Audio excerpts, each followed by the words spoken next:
Shalom sobat kekasih dalam Tuhan. Kita siang ini bisa kita renungkan firman Tuhan sejenak ya.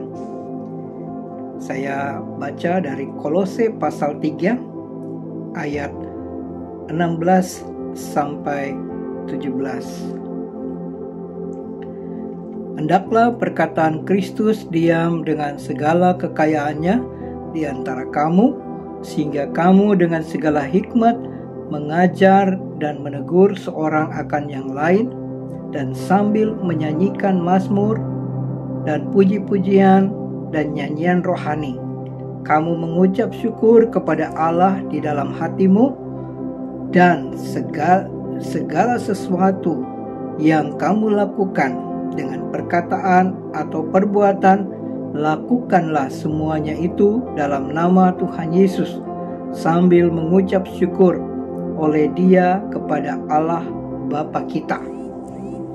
Ya, saudara, sangat luar biasa di sini kita ingatkan, hendaklah perkataan Kristus diam dengan segala kekayaannya di antara kamu. Dan dikatakan sehingga kamu dengan segala hikmat mengajar, menegur seorang akan yang lain, dan sambil menyanyikan mazmur, ya, puji-pujian, nyanyian rohani.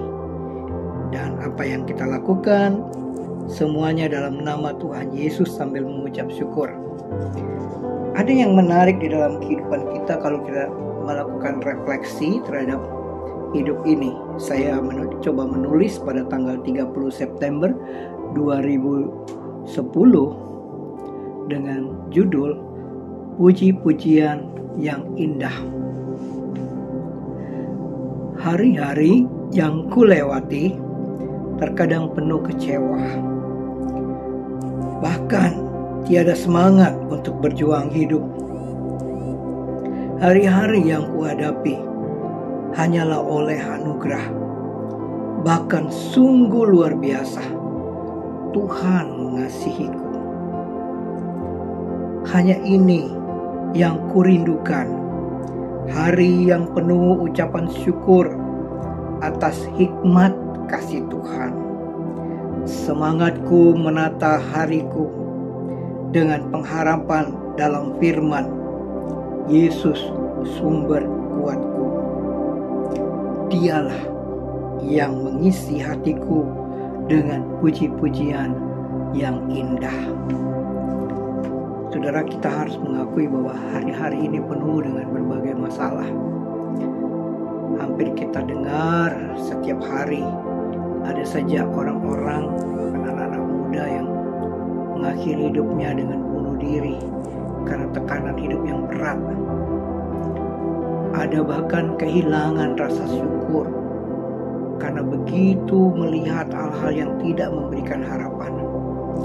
Tetapi dalam bacaan ini kita diingatkan bahwa ketika perkataan Kristus ada di hati kita, segala pergumulan dan masalah kita dapat menghadapinya dengan penuh ucapan syukur.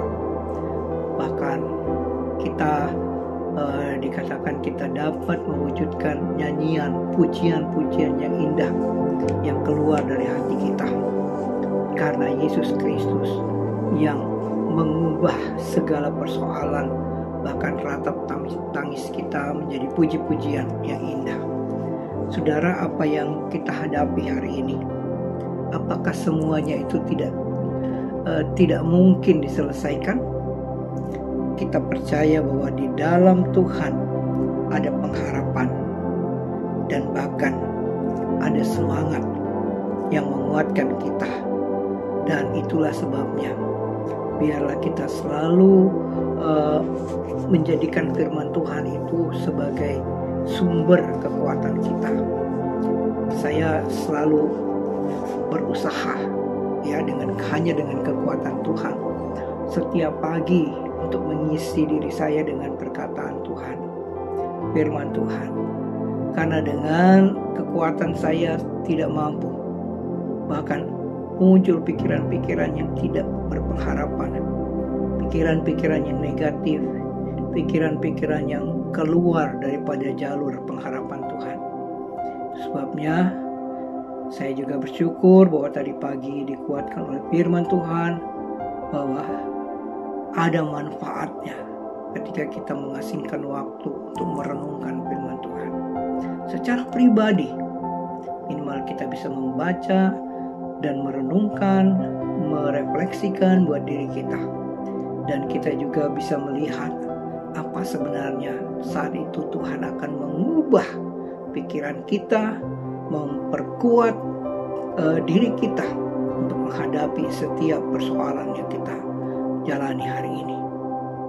Saudara, mari kita sama-sama berkomitmen menjadikan firman Tuhan itu pedoman dalam hidup kita, pelita bagi hidup kita. Saudara, penuh semangat lewati hari ini dan minggu ini semuanya di dalam kasih karunia Tuhan. Tuhan Yesus memberkati. Amin.